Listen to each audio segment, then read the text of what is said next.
PTI सदर चौधरी परवेज़ इलाही खे 1 महीने लाइ 3MPO तहत नज़रबंद कयो वियो। डिप्टी कमिश्नर चौधरी परवेज़ इलाही जी नज़रबंदी जो हुक्मनामो जारी करे छॾियो।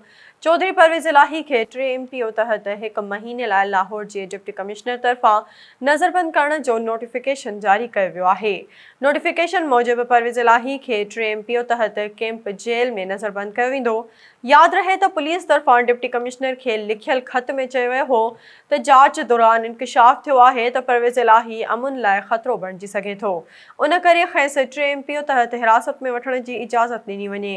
वाज़े रहे त 11 जुलाई ते लाहौर जी बैंकिंग कोर्ट पीटीआई सदर चौधरी परवेज़ इलाही जी गिरफ़्तारी खां पोइ ज़मानत वारी दरख़्वास्त मंज़ूर कंदे खेसि 5 लख रुपयनि जा ज़मानती मुचलका जमा कराइण जो हुकुम ॾिनो हो। FIA परवेज़ इलाही ख़िलाफ़ मनी लॉन्ड्रिंग जो केस दाख़िल कयो आहे, जंहिंखे FIA 26 जून ते जेल मां आज़ाद थियण खां पोइ गिरफ़्तार कयो हो।